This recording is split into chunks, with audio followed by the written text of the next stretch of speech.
Hey everybody, welcome to another episode of Reviewing Comics with me, your host, Alexander Turbin. Today we're going to be going over Alphaflight number 33, the fourth appearance of Lady Deathstrike. But before we get into that, I'd like to show you some of my own work. This is Random Access. It's a full-size, sometimes full color, but it's black and white for a little while until I catch up. You can check these out at patreon.com/Alex Turbin, or you can go to my website, alexanderturbin.com. Like I said, it's 12 pages and has a main story by me and a backup story by Christopher Knox and Paul Courtjohn. And like I said, you can get these at alexanderturbin.com. I just added these. But you can also check out The Forlorn and Cyrene the Cleric and Mutandus. I just recently added Mutandus number 4, which is a reprint of Random Access number 1 and 2, volume 1. And this is on newsprint paper and this new fancy cover stock paper. So it looks really cool and it feels very, very comic bookish. Or you can check me out at AlexTurbin0441 at Instagram.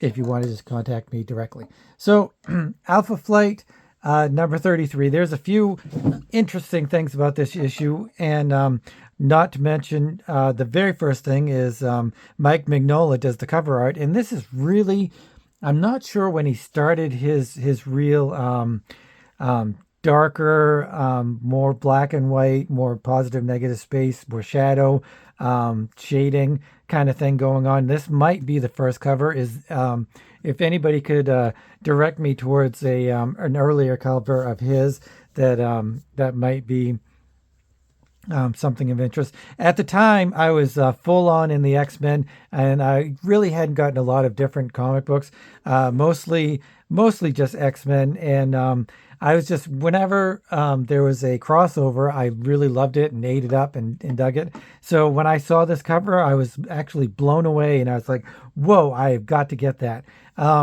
It's an amazing cover. It's fantastic artwork of the X-Men and Alphaflight, which I didn't know then at the time who they were. I later went back and got Alphaflight issues and stuff, and I kind of learned a little bit about their whole team and storyline. But I'm not really a huge Alphaflight fan.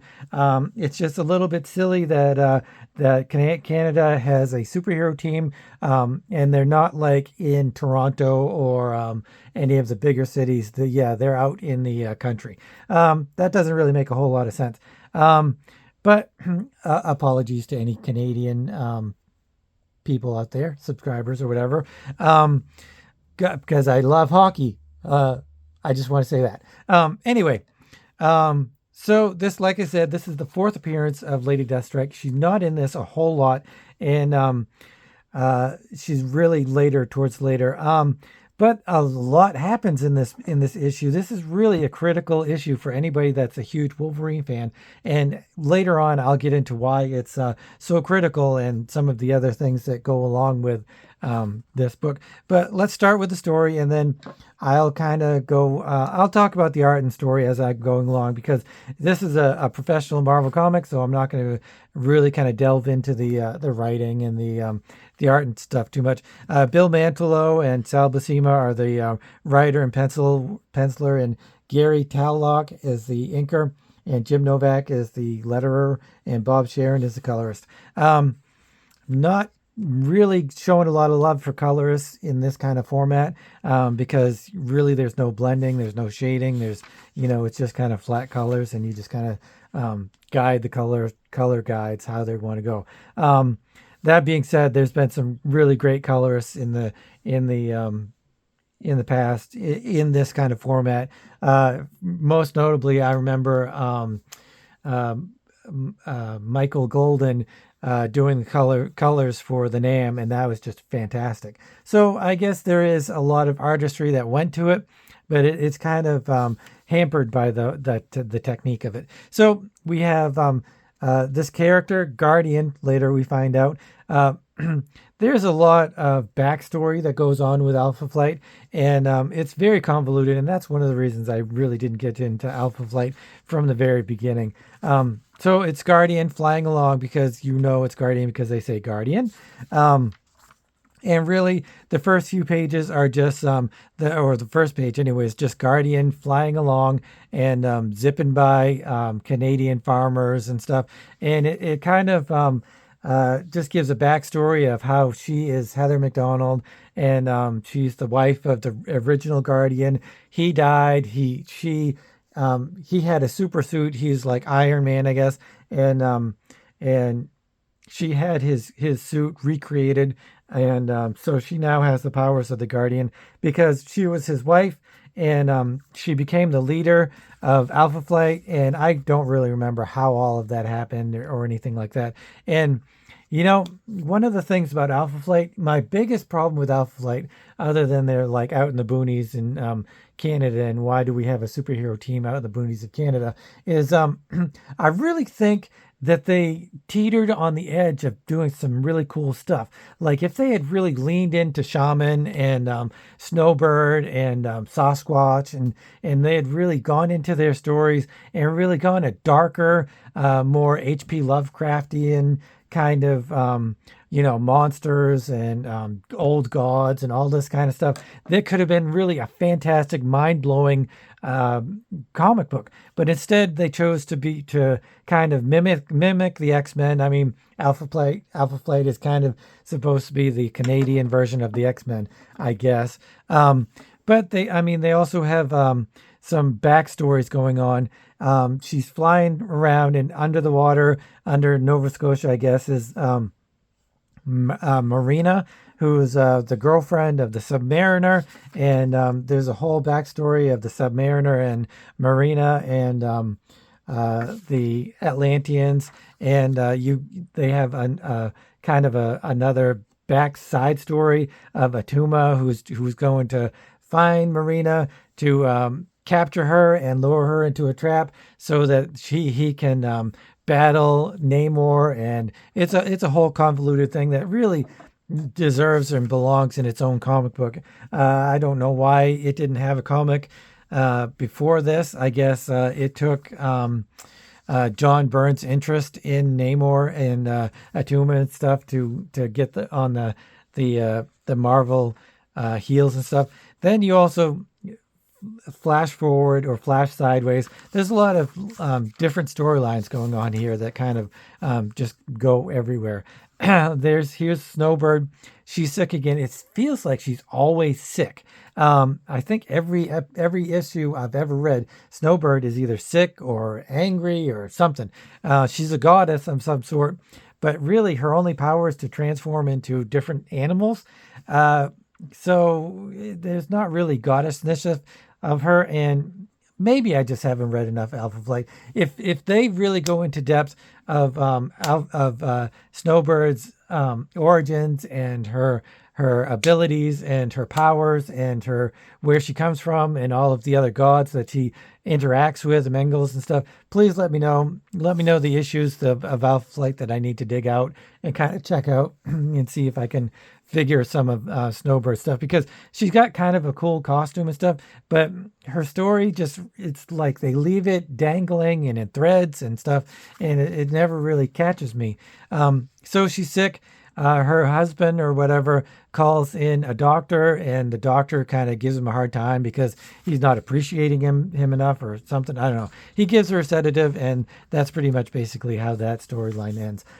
Then you flash sideways to the island of Darahamamahara Island. I don't know, somewhere in Nova Scotia, I think.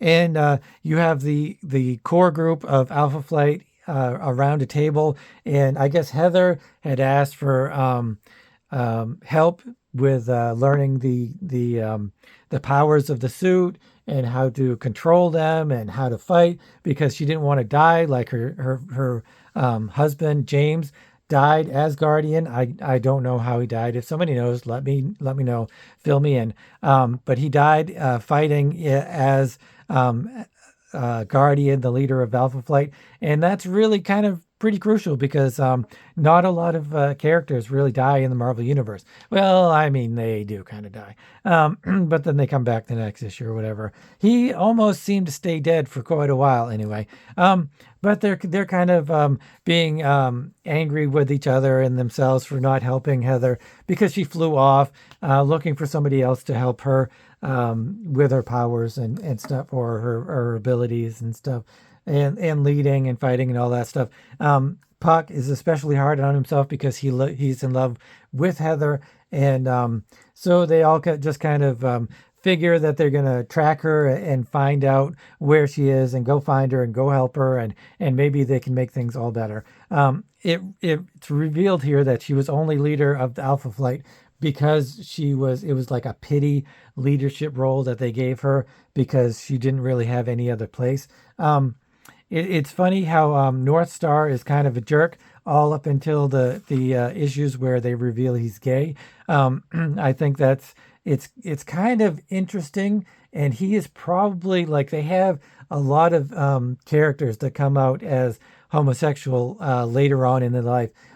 Iceman from another universe, Shatterstar is gay, but North Star is really the only one where you can kind of tell from the very beginning that he was struggling with something. I mean, he's such a jerk to everybody, and I think maybe that was John Byrne's way of just kind of fleshing out his character. Like, that's his character. He's a jerk. But and also his relationship with his sister is very kind of wonky.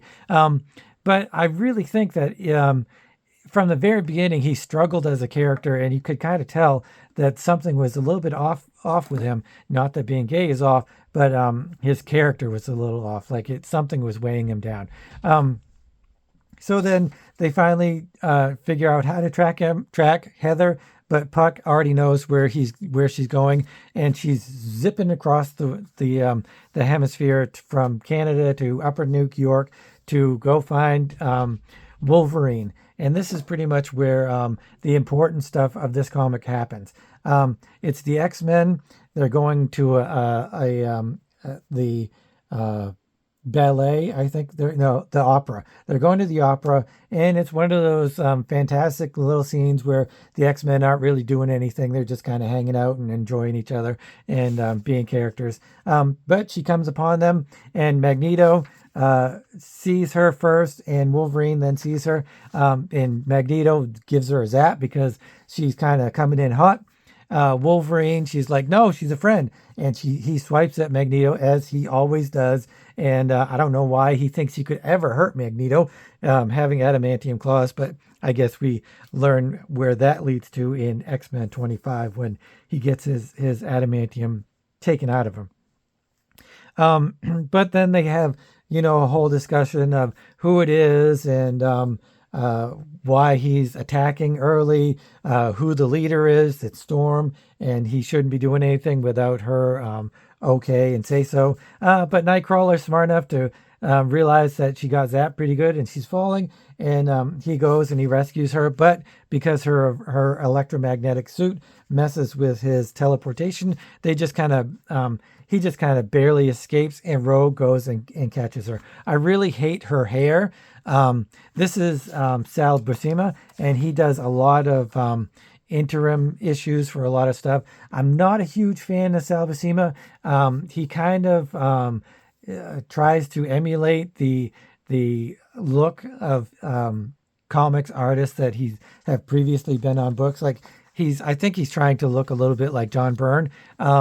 But he also is on right after Walt Simonson leaves Thor, and a couple issues before that, where he did guest appearances or guest issues or whatever. He tried to draw a little bit like Simonson, and I just really didn't like it. And I really wish that an artist would keep their own style. I understand being a fan of a style and trying to emulate something that you really enjoy. But I really kind of wish that he would just go with his own style and not try to mimic anything else. But they rescue Heather, and Wolverine says, let her go. I'm taking care of her. She's mine. And Storm, she's like, like always, she's compassionate. She knows Wolverine's going through something. So she says, go ahead, do what you got to do. We're gonna go to the opera, but as always, if you need our help, you'll be we're right here ready for you. And that's how she says that multiple times in the X-Men, and sometimes they have to come rescue him. So then here we come to the core part of why we're reading Alpha Flight 33. It's Lady Deathstrike killed her father in the end of Daredevil 199, and he was a criminal lord, and apparently because his sons had died, she was the sole heir of the criminal empire. So she basically took over his criminal empire, but also, and it's not really said here, she's after Wolverine. I'm gonna say she's after Wolverine because he stole something from her. But she's got a new costume here, and it's more similar to the one that is later shown. But she didn't have a costume in Daredevil or anything, so it's kind of interesting that she's wearing a costume now, and she's after Wolverine. So Wolverine's got Heather, and they're driving along, and they're going to go into the woods, and he's going to help her become a superhero, become a fighter, or they're going to discuss it anyway. So she wakes up. She was knocked out, and that's really kind of what they're talking about. And he calls her crazy, and she's like, stop the car. And then she takes off. And she's like, you're not going to help me, just like none of the other people in Alpha Flight would. But he's like, I just said you're crazy. I didn't say I wasn't going to help you. So he rushes to her, and he stops her, and he kind of explains that it's a dangerous business, and that there's a lot to talk about. But this is the key focus of this issue. It's not Lady Deathstrike. It's the introduction of James Hudson, and really, this is I think it's the first time we see Wolverine going into his past. I don't know, is this before Marvel Comics Presents and Weapon X?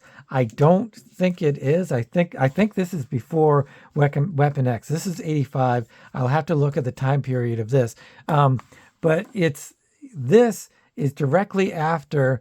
I think this is before, because he doesn't have any of his garb on. I would have thought that he would have the helmet and some of the wires poking out and stuff like that. So I think Alpha Flight 33 happens before the Weapon X series. If anybody knows differently, please let me know. But he's out in the Canadian wilderness. He escaped from the laboratory that gave him his adamantium, and this is a whole nother series of books by Barry Windsor Smith, which is very odd because the whole reason that we're going through Lady Deathstrike is because I want to get to issue 205, which is also Barry Windsor Smith. So Barry Windsor Smith has this intricate history with Wolverine and his history and stuff like that and what's going on. And I highly recommend these. These are fantastic books.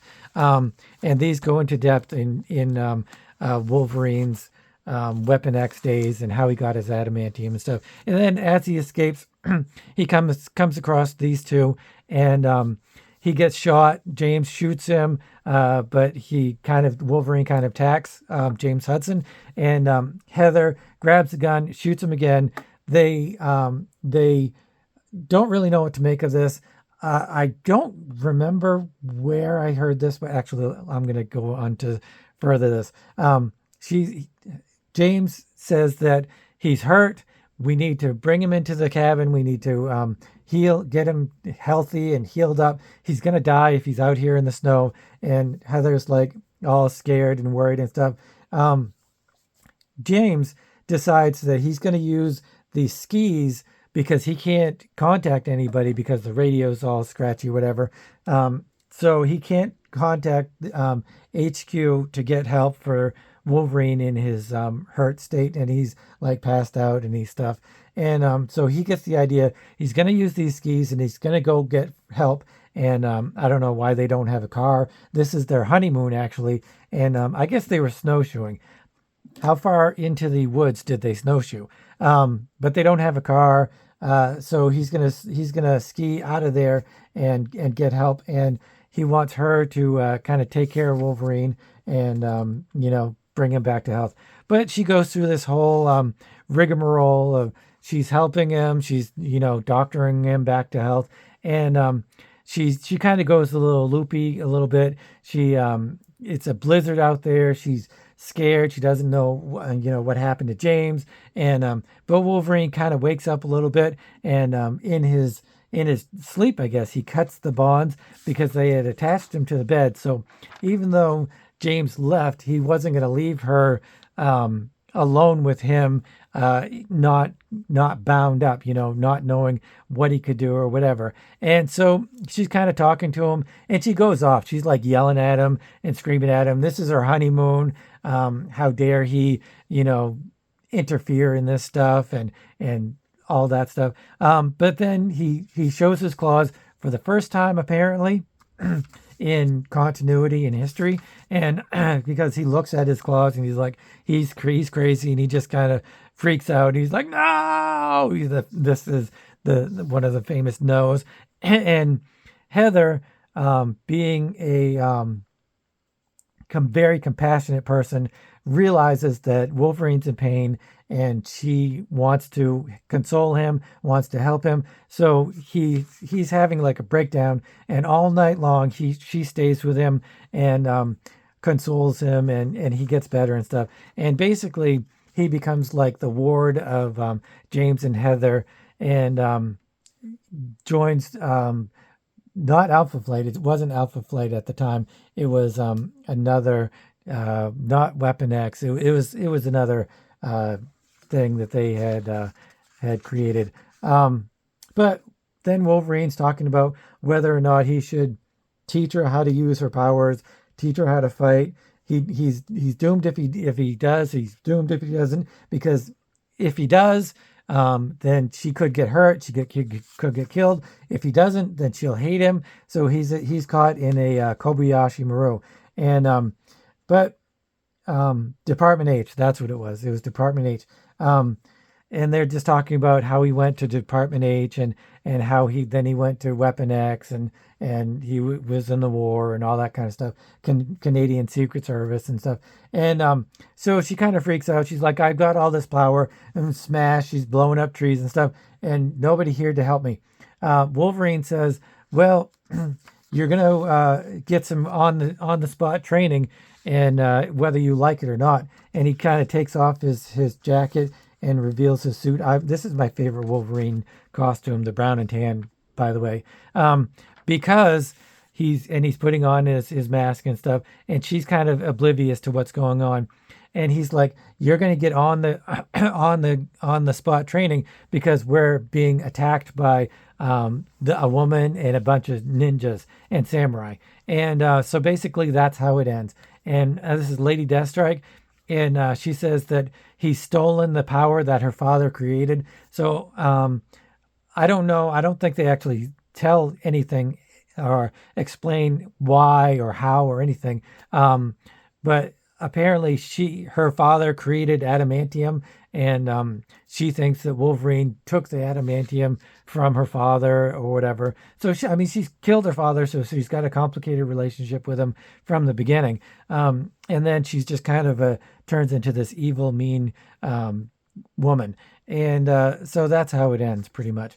The story's pretty good. The writing's pretty good. It's nothing fantastic, but it's not horrible either. And seeing this as an intro into Wolverine's life, and how he really became who he was before he was Wolverine, and stuff is pretty interesting. The fact that it's tied into the Marvel Comics Weapon X books is really fascinating. And also the fact that it really introduces Lady Deathstrike, even if it's only for a few panels. But that's how they introduce characters in a lot of comic books, which is really great, because it gives you time to digest of who Lady Deathstrike is, and who she could be. It's like a little bit of an intro and stuff. So I actually like it when they do that. Most first appearances in Marvel and DC are just that. They're just little things at the back of the book that show who it is. It's like a cameo, and then they'll have a cover with the character or whatever. But Lady Deathstrike's going to fight Wolverine for the first time. So a lot of stuff really happens in this episode, in this issue, and it really is one of the things that grows Wolverine as a character. And it's really fascinating because none of this is with Chris Claremont as the writer, but as Bill Mantlo instead. So I wonder if he had discussions with Claremont. He must have, because I mean the X-Men were a big deal. So, and they were all in the Marvel, bullpen or whatever, and they must have had discussions on what happened and stuff like that. If anybody has any kind of insight into that, let us know. But yeah, Alphaflight 33. I always say that I'm not going to grade something, and then I do. I'm going to give this an 8. I don't really love Sal Buscema's art, but it's pretty solid, and the story is pretty great, pretty okay. It's got a lot going on, and a lot of insights into Wolverine. But there's also a lot of stuff that it really didn't make me want to read more Alphaflight. Like this whole stuff didn't really make me want to read more, pick more Alphaflight up, even though I did, because, I became a Marvel zombie. But the cover, fantastic, beautiful art by Mike Mignola. And it's kind of an iconic cover. This and the next one in Alphaflight 34, which is this, which is another fantastic cover. And we will go into that next time. And so I'm giving Alphaflight an 8. And if you guys have just stumbled upon a channel and you like this kind of content, please consider subscribing and hitting the notification bell, and even a thumbs up if you really enjoyed it. But this is a continuation into the origin and introduction of Lady Deathstrike, and in here the Uncanny X-Men. So hope you guys had a enjoy the show, and I will see you guys next time.